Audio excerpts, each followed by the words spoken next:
it's like a grab bag of emotions, right? Like you're all over the place. This goes back to the whole like therapy, artist therapy sort of thing. I have this guy's face that I look at for like 10 to 12 hours a day that I'm painting. I wonder all types of things. Like, I first off, I make sure to read about each guy that I paint, because the way that I was taught from the mentor that I worked with outside of school when I was in college, the story has to be the star every single time. So I can't paint things I don't care about. I'm not that kind of person, right? So, I learned these guys' stories. I see, like some of the things that they had done, like whether they were an athlete or whether they might have had a hard time, getting into the army, or how many times they had to take the tests that you guys have to take to, get their the tab and all those things. Um, you just, and then also there's like the devil's advocate part of me, because I'm kind of a smart ass too. Like, would this guy have liked me? Like, would he have, would he have seen an artist and be like, oh, you're whatever? Like, would we have gotten along? I don't know. But the emotional range, it's just, like I said, it's like a grab bag. You're all over the place. I just try to stay as focused as I can for as long as I can, because we're talking about a portrait. So it either looks like the person or it doesn't. Fact. And I put a lot of pressure on myself to get things right. My wife shakes her head at me a lot with like the lengths that I'll go to make sure things are right. Like, I am obsessive about those things because it's what I care about, like I said. So it's all over, man. Yeah. Welcome to the Leading with Vulnerability podcast. I'm your host, Yuma Barnett. Everybody, like I always say, you're very familiar with me. And I always say it, but I have a very special and unique guest here. And I always say it, I really mean it this time, but this time it's special and unique because it's something completely different than we've really had on the podcast before, from your business leaders and your former military and soft members. I have an artist, and his name is Mitchel Coffman, right? And he's a former SCAD student, which I hold nothing against SCAD students, being from Savannah and 175 and marrying one and having 4 kids. So I have a great tie to SCAD. But he has a very unique story as how he got to know some of the Rangers at 175. And then years later, he came back and he did the hero drawings for a Hall of Honor that is down at 175. So he drew the portraits of the Rangers that we lost in combat over there. One of which, is Matt Commons. Everybody know I'm familiar with Matt, my roommate. So we're gonna delve into a little bit of his artistic process, what he knows about the Ranger Regiment, what bad rumors that he learned, and stories he has to share from the mean streets of Savannah back in the day. I'm sure we've crossed paths many times and never actually ran into each other, or maybe we did. Who knows? But it's great to have you on here, Mitch. I'm going to hand it over to you to introduce yourself, and we'll get on with the conversation. Awesome. Well, thanks a lot, Yuma, for having me on. First off, like you said, my name is Mitchel Coffman. I'm a New York City-based artist. I've been up here for about a little bit over 14 years now. I'm a narrative painter that I like to paint about people and their stories. I've exhibited in galleries. I've made short films. I've painted murals. And like you said, I got an opportunity to paint the Hall of Honor Memorial at Hunter Army Airfield. Yeah, that's awesome, unique. We're going to delve deeper into all of those subjects as we go here. I'm going to start off with the same question I ask everybody that comes on the show. It's the Leading with Vulnerability podcast. So let's get a SCAD artist's perspective and definition of vulnerability. What is it to you? No pressure. No pressure. What is vulnerability? Well, I guess this is vulnerability. Yeah. This is I feel like this is a great example of vulnerability, like two people from two really, completely different worlds. And I'll be sharing some of my most personal, like, emotional moments with you, and the hopes to like build a connection and maybe have my story resonate with your listeners. Just putting it all out there. Yeah. Yeah, that's really what it is. Just just sometimes taking a chance and putting it all out there is vulnerability at its, I think, its core, its base. Um, I'm going to start going down some of the questions that I've already sent you, but I'm going to go off topic already. Starting right, it didn't really register to me until I was typing into the studio here. The date of that we're recording this is we're right around the corner from 9/11. You're in New York, from New York. When I say 9/11, what does that mean to you? Man. Well, I actually live in the financial district, so we are right down the street from the memorial itself. My wife and I both went to SCAD, and we moved to New York in 2009. And when we got here, you're just you're not really ready for all of this stuff. When we got here, obviously the Freedom Tower wasn't here yet, the memorial wasn't here yet, but it was all in process. And just being able to be here to watch all of that happen, uh, holy shit! Like the whole thing, it's so overwhelming. You're really not ready for it. And then there's been so many times now at night where my wife and I will come home from dinner and we'll get off like the subway, maybe a stop early, and we'll walk. We walk home a little bit further because it's nice out or whatever, and you just remind yourself, like, I live in the middle of this place, and it's so overwhelming at times. Yeah. I can't imagine what it was like when it happened. I know a lot of people that I've met since we've lived here who were here on that day, and just to hear their stories, it's the same thing that you've heard over and over again. The whole neighborhood was covered in dust and debris, and it was chaos. But then, after all of that stuff, everybody kind of like came together and made this place stronger. Yeah. Yeah. It's a sort of powerful thing. Yeah, it's such a, pivotal point in our history that even when me and you are long and gone and in the ground or burned into ash, they're going to be talking about 9/11, which is kind of crazy to say that were there when it happened and saw it. So, just want to get your perspective on that since we're so close to the anniversary of it and it's in the proximity to where you are. Now, before we talk about the Hall of Honor drawings and all that, how kind of you and I got connected, let's talk a little bit about art. Right. My wife is obviously she's a high school art teacher. She's a SCAD graduate as well. So she's making sure that I ask these questions. Right. When did you find your passion for art or found it, discover that you had talent, to draw or paint or whatever it is? When did you kind of discover that? Well, I should start off by saying I had no idea that your wife was an art teacher, so that's even more pressure, which is cool. Um, and I should also start off by saying as well that my dad, he went to school for illustration.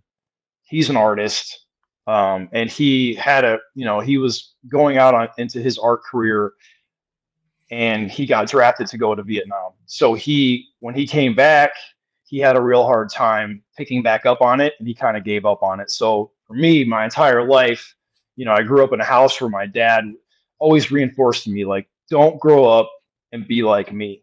And like that as a kid, like that's devastating. Like my dad's my hero. Um, and I had that like never give up, never quit mindset installed in me from day one. When I was in third grade is really when it started to like take shape, I guess you would say. We had an essay that we had to write about what we wanted to be when we grew up, and we had to include a picture. So, like in third grade, you're like 8 years old or something Yeah. like that. Yeah. Yeah. So my dad and I used to watch WWF all the time, religiously. So as a kid, like my favorite tag team was the Road Warriors. Like those guys were badass. The shoulder pads, the face paint, the muscles, all that stuff. Yeah. So I was like, fuck it. Like I want to be a wrestler. These guys are awesome. And I wrote this essay. I had a picture of them that I had got from like some action figures, and that was pretty much what started it. And then like, in that same year, we had to write like another essay about a book we read, and I drew a picture of a bird, and my parents were like, wow, okay, so you're not tracing these pictures, you're drawing them. we need to figure something out. So my dad found an illustrator for me to work with on the weekends, as opposed to playing sports like all the other kids did. The illustrator worked with Don Bluth on some cartoons.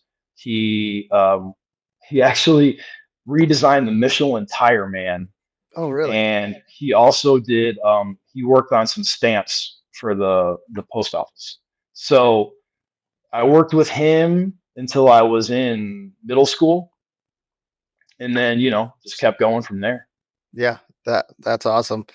And so, as an artist, and you've grown as an artist, and went, formal education in art. What what's your definition of art? What is art? What is art? You know, I thought about this a lot because this is like one of those questions that artists hate getting. Um, I wouldn't really, as an artist myself, like I really wouldn't put a definition on it. I would say it's more like a feeling.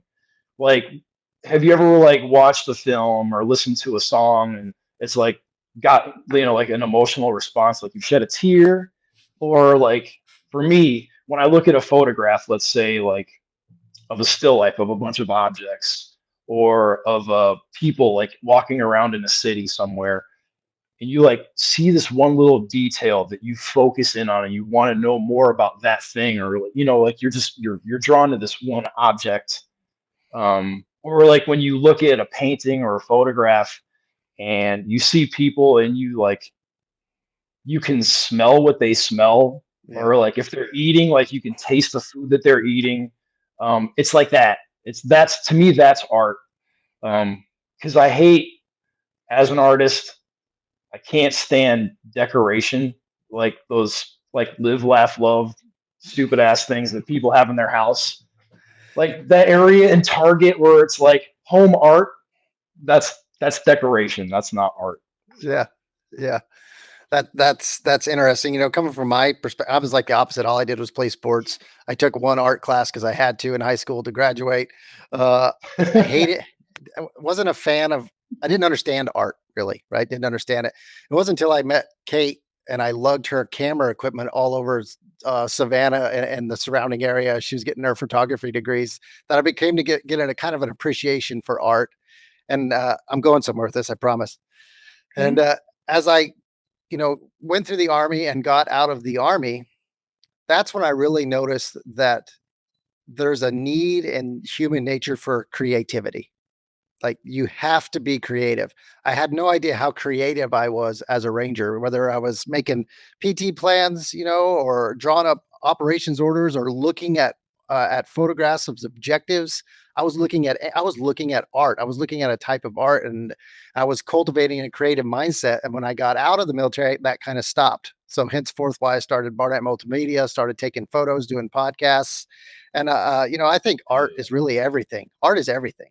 Everything starts with something. Somebody created that. The shirt you're wearing, the shirt I'm wearing, the hat, somebody designed it and drew it and thought it up. So I have a whole new respect for art and the power of creativity and the importance of it in just being a human. And I'd love your take on what creativity, how important that is as a person, as a human, just to create things. Oh, well, yeah, you said a mouthful with that. And because I really hate when people say, like, I don't have a creative bone in my body. Yeah. Yes, you do. Everybody does. And like the thing about it is when, like people are always like, I don't know, like, what's good art. If you have an opinion on anything, art is subjective. So you decide what you like. Like, That's right. what I like is not what you like, or maybe it is. I don't know. But like, that's those are some of the things that you hear a lot. Creativity is important, and it's an outlet. Art, a lot of times, art's therapy. Yeah. There's on my work, I will spend anywhere from, like, on a piece like this thing I have behind me, this huge painting. Like, I've spent over a year on it. That's a lot of alone time. You're Yeah. alone with your thoughts a lot. Yeah. Um, and it's a really good, creativity is a great tool to work out some of your own issues or think about stuff that's bothered you, or Yeah. just how to deal with things. Yeah. Everyone goes through shit. Yeah. You got to figure out a release, whether it's the Yeah. gym, sports, Yeah. art, whatever. Or all of it, or a combination of all of Oh, it, right? Yeah. yes, Yeah, yes. yeah, and you're right. And so I say, or I look, I have a, just a little canvas that I picked up from like Hobby Lobby, and it looks like a third grader did it, but I painted "create" on there, and I set it where I look. I have to see it because sometimes I'll go into like a darker place where I, isolate myself, and I know when I'm not creating and doing things, it's unhealthy for my mental state. So I have my, my art up here that reminds me, hey, Yuma, you might not be good, but you need it. You need this in your Hey, life. So it's interesting. So on that, hell I mean, you went to SCAD, you went to the Harvard of art, right? Down yeah. Sure. Yeah. down in Savannah. But it is a prestigious art school, art institution. It's grown in popularity, over the years. I think we kind of got to watch it do that in the early 2000s and through. Good institution. What made you choose SCAD? And anybody out there that's thinking about a creative path, later in life, would you recommend they go to SCAD, or what's your just thoughts on SCAD? Hmm. Okay. My thoughts on SCAD. Well, if you're going to attempt to go to that school, understand the amount of work that's going to go into it. People say stuff like that all the time, and your wife went there, so you can Yeah, back me up on this, I'm sure. Um, it can be overwhelming. I can't say that enough. But it's a good thing because I feel like this might be a little bit like the military. Like yeah, they you get very regimented in your work and you're used to this schedule. It kicks the shit out of you. You put everything you have into it, and then one day it's over and you have to figure out how to take the next steps on your own. Now, with going to SCAD, you could obviously work for a company, but if you take the route like I did and my wife as well, like we've started our own things, and they they teach you how to do like how I learned how to paint, but they don't really teach so much of how to make this into your career, if right, that makes sense. Like I didn't go to school to get a job. I went to school to learn this skill, and then I took that skill and I'm now doing this. So my time at SCAD wasn't. I didn't waste my time right. at all. Yeah, I got a lot from it. yeah. I think you're right there. I think you really hit on something, right? Since my wife's a teacher, and do you have kids, Mitch? Nope. No. So, but you might see it anyway in society. There's this thought of like being an artist or a creator or a content creator, right? The kids think that that's going to be easy, but that's work. You got to work your butt off, and I'll run into some kids, they're like, I'm going to be a YouTube streamer or something like that. And I'll be like, great. However, you're going to put in 100 hours a week, easy, if you're going to make it. And it's going to take you 5 years to make it. And you probably don't have that. Five. You don't, five to even get noticed, right? Yes. Yeah. And I think there's just misconception that if you go into some sort of art path, that it's going to be easy, that it's an easy, and in a lot of ways, I think it's harder. It's harder because like you're on your own. You got to you not only do you have to be an artist, but you got to market yourself. You got to market your product. You got to be consistent with your product. It's not like going into a 9 to 5, right? It's Not not at like all. that.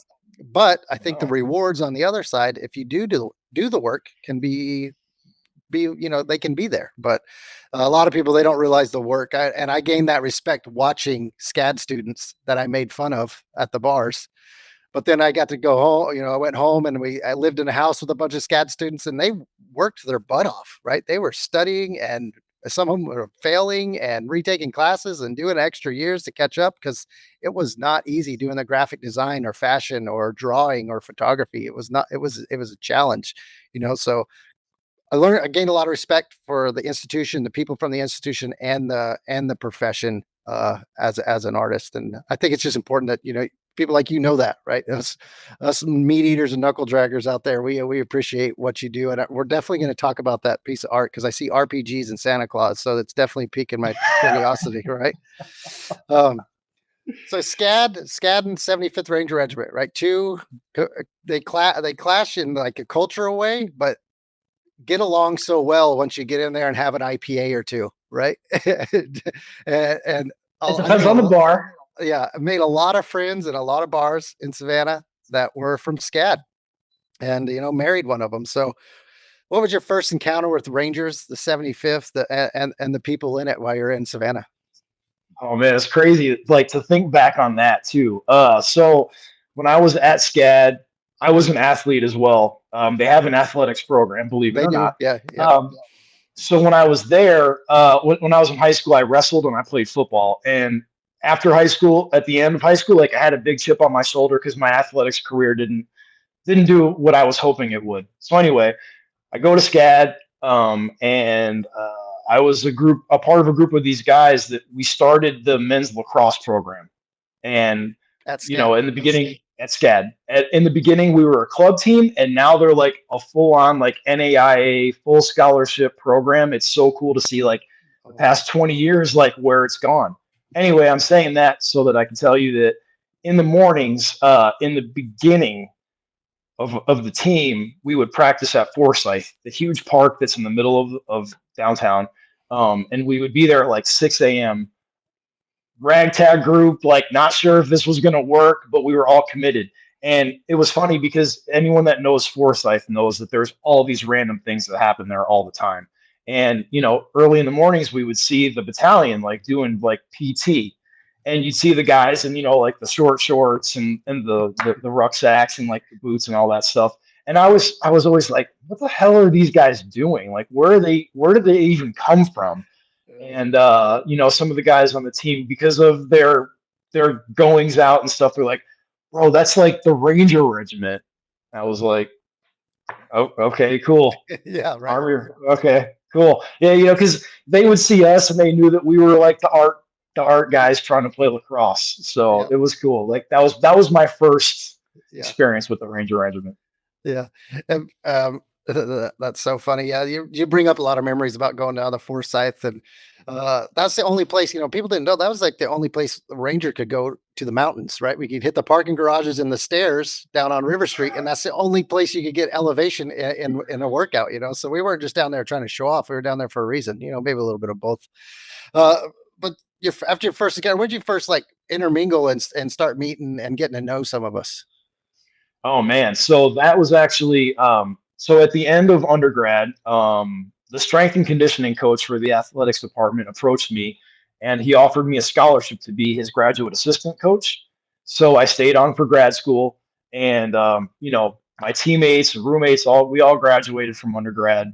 So I started basically at zero again in grad school, and I had a classmate who was he's an amazing dude. He graduated and he ended up becoming a Navy SEAL, and now he's working in investment banking now.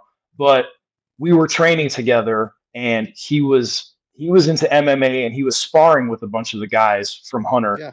Um, and he was like, dude, I'm training with these Rangers. Like, do you think we could like work out with them, bring them into the SCAD gym? And I was like, I guess since Coach Coffman, we could sneak him in there. So we started doing that. It was Mike Baumgarten, Rob Sanchez, Corey Remsburg.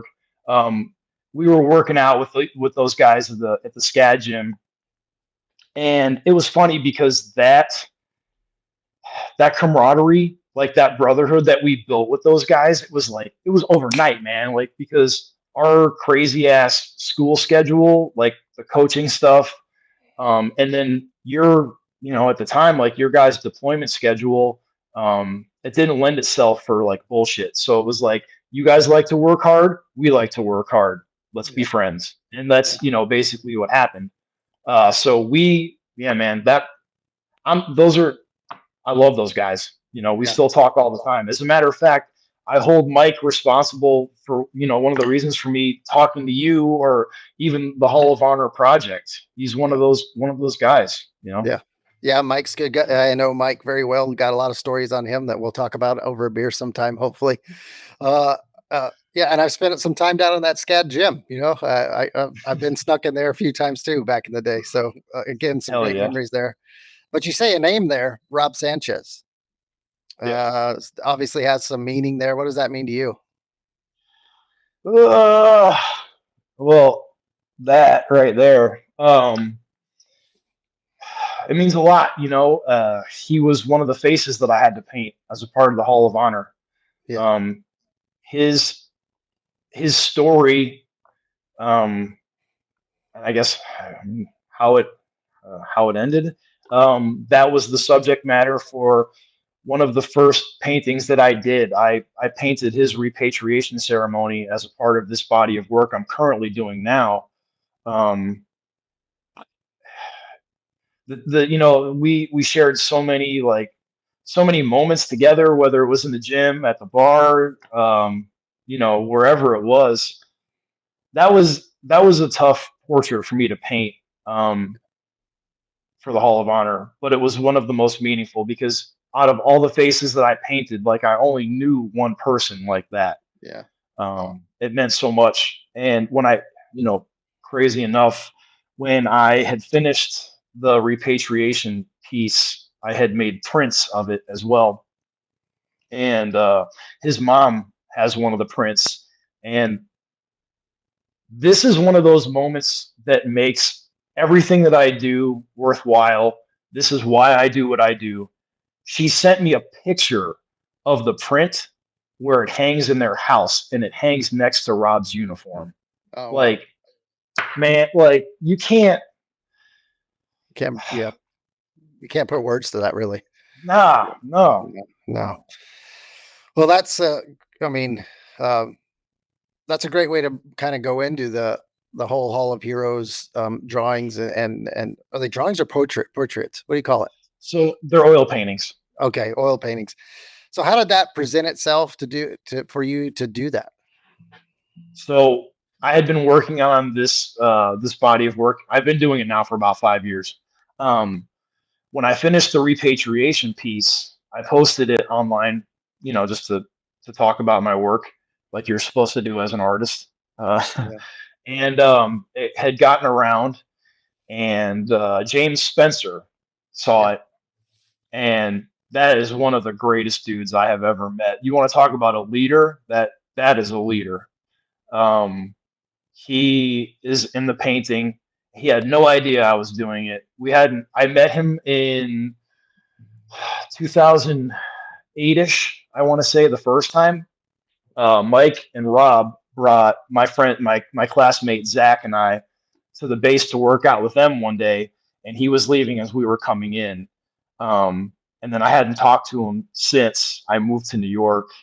Oh, And I wow. posted the picture of the painting, like I said, on LinkedIn, not even Instagram, because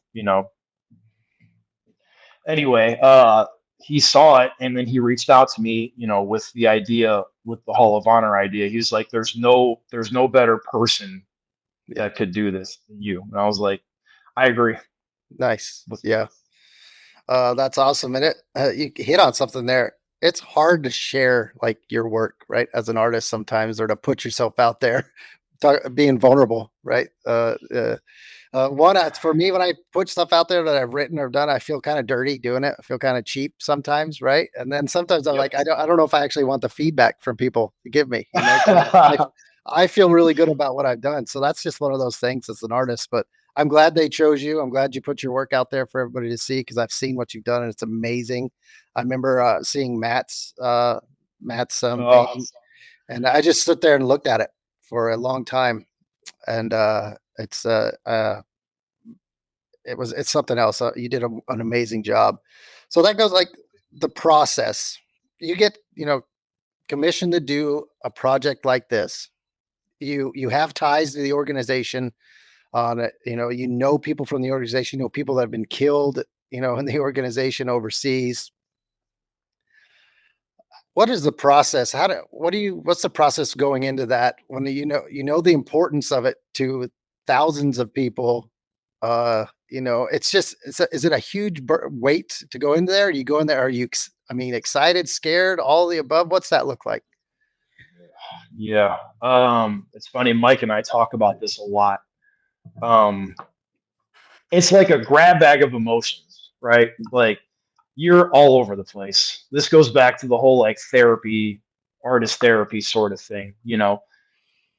I have this guy's face that I look at for like 10 to 12 hours a day that I'm painting. I wonder all types of things. Like, I first off, I make sure to, to read about each guy that I paint, because the way that I was taught from the mentor that I worked with outside of school when I was in college, the story has to be the star every single time. So I can't paint things I don't care about. I'm not that kind of person, right? So, I learned these guys' stories. I see, like some of the things that they had done, like whether they were an athlete or whether they might have had a hard time, getting into the army, or how many times they had to take the tests that you guys have to take to, get their the tab and all that those things. Um, you just, and then also there's like the devil's advocate part of me, because I'm kind of a smart ass too. Like, would this guy have liked me? Like, would he have, It's true. Yeah. would he have seen an artist and be like, oh, you're whatever? Like, would we have gotten along? I don't know. But the emotional range, it's just like I said, it's like a grab bag. You're all over the place. Um, I just try to stay as focused as I can for as long as I can, because we're talking about a portrait. So it either looks like the person or it doesn't. Fact. And I put a lot of pressure on myself to get things right. My wife shakes her head at me a lot with like the lengths that I'll go to make sure things are right. Like, I am obsessive about those things because it's what I care about, like I said. So it's all over, man. Yeah. um, Yeah. yeah. Yeah. It's I like kind of like I expected. It's hard to put a finger on a certain aspect, because like I bet you there's peaks and valleys and things so when you're doing that, how do you know when it's done? Oh, well, I should also have added also as well that, uh, I knew with this project also that I was going to meet a lot of the Gold Star family members. So in addition to making sure that it looked like whoever I was painting, like, I wanted them to be proud of what came out of this, that their son was going to be remembered. But knowing when it was done, with the Hall of Honor stuff, there was a timeline. So Okay. I allotted like the same amount of time for everybody. Some are definitely more difficult than others. Yeah. So, you know, yeah. Yeah, I guess I didn't think about it from that perspective. Is yeah, you're on a timeline. It has to be done at some point, right? So, Yeah. at no pressure, right? Especially when you're going to meet all No. those Gold Star families and stuff. Well, Uh, it reminded me of school too, though, because we had that in school. Like, you had X amount of days to get your work done, and then that's it. Yeah. So after doing all the portraits, all the drawings of the fallen, like what's the most gratifying part of that when it's up on the wall? Is it meeting those Gold Star families, or seeing the Ranger buddies' Absolutely. faces? Or what is it? It's all of that. I mean, I'll tell you what, when we were there, and also my parents were there with me, and a lot, like, I had like 20 some odd friends that went to SCAD with me that came back for the unveiling. But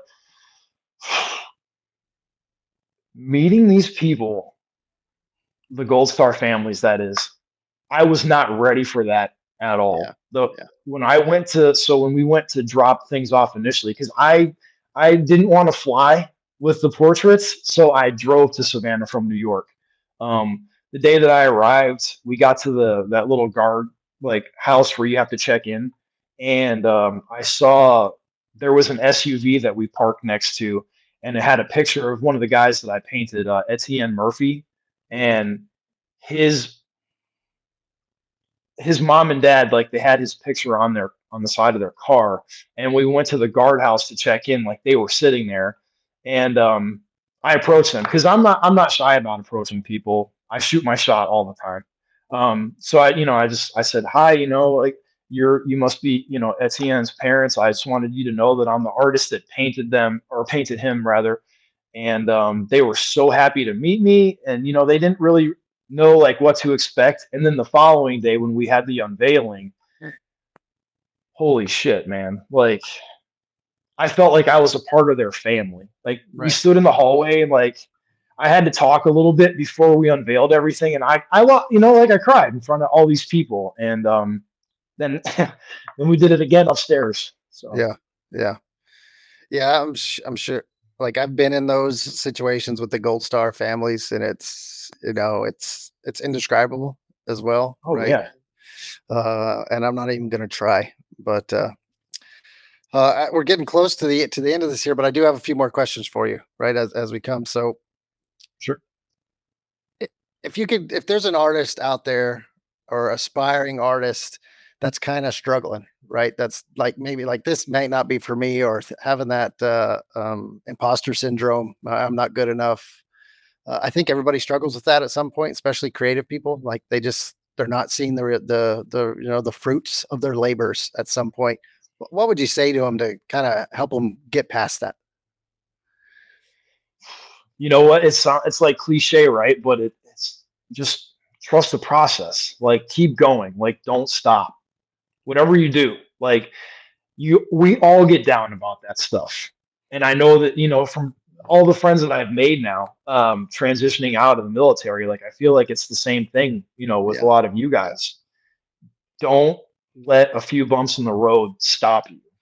Yep. And I always hear that in the back of my head, like with what my dad told me when I was a kid, like just don't quit. Like don't you will regret it for the rest of your life.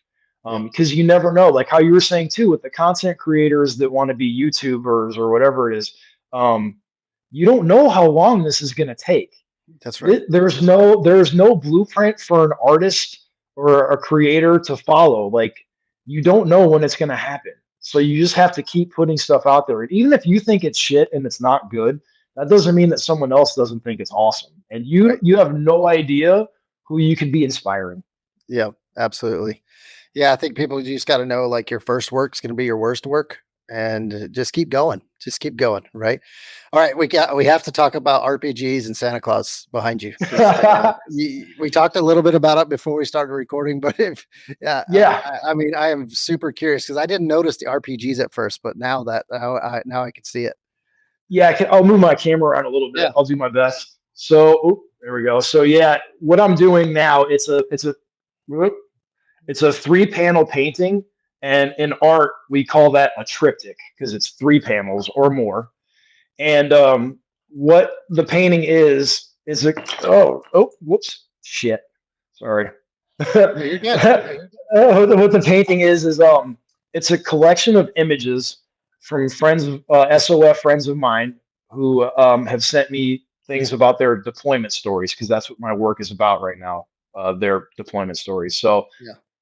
it's an overview of the global war on terrorism and their experiences. Yeah. So there's, like holiday events, coloring book pictures from family members, poignant, like candid shots of guys. It's a lot of different things at once. I want the full experience, but I want people to see it like the human side of the experience, Yeah. not this like glorified like war porn shit. Like Yeah. I want there's realness to this. Yeah, absolutely. And you spoke a little bit about something where is it this project or another where you scan like a QR code and you'll get the story of the service member? Yeah. So what I'm doing is I'm working with a team of people right now to incorporate augmented reality technology into the work behind me. So what we're doing is we're giving the soldiers an opportunity to speak about the images that I've painted. What you would do is you would approach like the painting behind me, you'd scan it with your QR code that would be there, and then an animation would pop up. And as the animation pops up, and you follow it, you hear the soldier tell the story behind the images that have been used. So it gives them a voice to tell their side. It's just not open to some art historian that's going to write about this and probably get it wrong. Yeah. So Yeah. That's very cool. I love that concept. And as we land the plane here, I'll ask same question I ask everybody, right? There's the hindsight 2020 question. If you could go back and talk to your 20-year-old self, what advice would you give him? 20-year-old me. Oh shit. Um, you know what? I think it just goes along with everything else. Just trust the process. More than anything else, like go with your gut. Like there's been too many times where I feel like I might have second guessed something that I felt, and 9 times out of 10, or almost 10 times out of 10, more so, you got to listen to yourself, man. Yeah. There's no secret sauce. Yep. Yep. I think that's great advice. Um, thanks for coming on here. If somebody wants to look at your work or look you up, where do they go? I use all the social media. I have, Instagram, Facebook, LinkedIn. It's just at Mitchel Coffman. My parents made my life extremely difficult. It's Mitchell with one L, I and see my that. last name is Coffman. So Oh, nice. Well, thanks for doing what you did with all those drawings. They're amazing. I appreciate it. Thanks for coming on here and sharing a little bit about SCAD and the whole process of an artist. It's as long it's going to help somebody. I guarantee it. So I appreciate it. Thanks for coming on, and for everybody out there watching, like, share, subscribe, do all that stuff to help the podcast get out there. And we'll catch you on the next episode out here.